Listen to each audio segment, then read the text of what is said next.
Well, during its heyday, the Oklahoma town of Weoka was literally at the center of U.S. commerce. Rail lines from east to west and north to south met in Weoka to switch tracks. Known as the Weoka Switch, Weoka grew and grew until its population reached close to 35,000. Yet today, it's barely a tenth of that.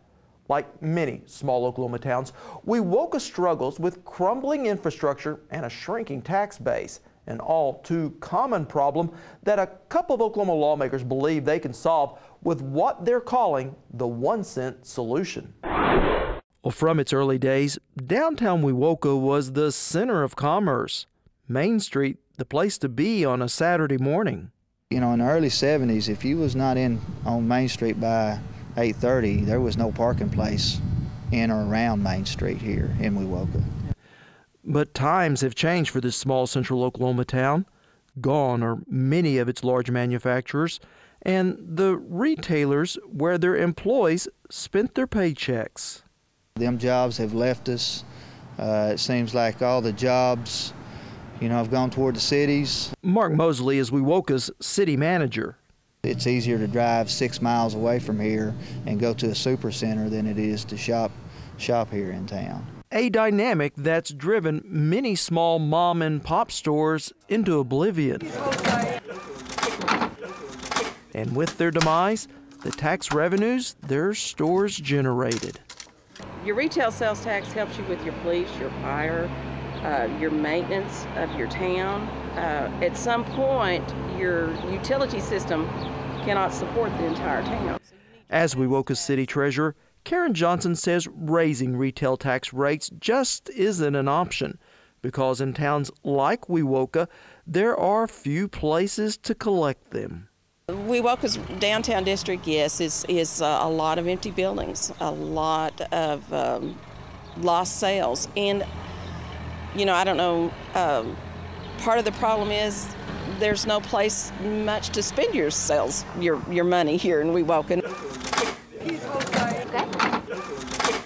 And therein lies the problem. Oklahoma has some of the lowest property taxes in the nation, which is great for business or if you own a home. But the catch is, it also makes us overly reliant on sales tax revenue, which is fine if you live in a town where there's lots of retail. But if you don't, it makes it extremely difficult to fund city services. Our sales tax system has not been adjusted to deal with the realities of modern retail sale. Representative Steve Martin is co-author of a resolution that would adjust Oklahoma's current tax system with something he calls the 1 cent solution, taking 1 cent from existing sales tax collections and distributing it by population and not by where the taxes were collected. Resolution co-author Phil Richardson. Well, basically what this would do, if it passes the House and the Senate, it would go to the ballot to be balloted on by the citizens of the state. It does not require a signature of the governor, but it would be a constitutional amendment. Under the proposal, more than 400 Oklahoma communities would see revenues rise, while less than 50 could see their tax collection share fall, with Oklahoma City and Tulsa the biggest losers. Congratulations, Oklahoma. Well, Oklahoma City Mayor Mick Cornett has gained national notoriety for the city's participation in the weight loss TV show, The Biggest Loser. It seemed to me that the people in this community had high standards for everything except themselves. But says this proposal is one loss Oklahoma City can't stomach. Well, not easily. You know, you're talking about the elimination of between 100 and 200 positions in police and fire, and it's hard to imagine how you would explain that to voters. But I think the idea of distributing sales tax dollars on a more equitable rate really draws attention to the fact that rural communities are really hurting under the current system, and that is a real issue. Certainly no one who's in charge of a big city budget is denying that the rural communities are hurting. It's a real challenge. A challenge the Oklahoma City mayor believes could best be solved on the state level rather than penalizing more prosperous cities.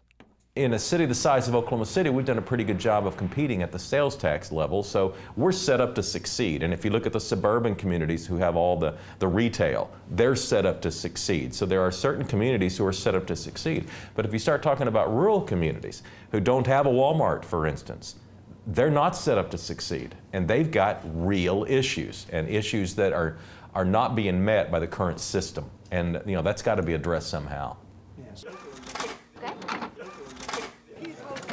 Now, while much of rural Oklahoma faces the same dilemma, this is far from just a rural problem. I'm here in Spencer, Oklahoma, a small suburb of Oklahoma City that's facing many of the same challenges of crumbling infrastructure and no way to finance its repair. The unique thing about Spencer is it's a small city with big city problems. Our proximity, we're right next to Midwest City, right next to Oklahoma City. And with all the problems that they have, we have the exact same problems, but not the revenue for us to be able to address everything the manner in which they do. We really need help so that we can do that. Ernest Ware is mayor of Spencer and says their revenue is literally walking across the street. Walmart just located recently right next to us in Midwest City, and they provide low prices for things that our mom and pop shops normally do, and they really can't compete with the bigger stores and franchises. So it has had a negative effect on us, on our sales revenue, causing some stores to close and making city services harder to provide. The thing that concerns me is, I believe our police department is about 39% of our budget, and the fire department is about 22% or something like that.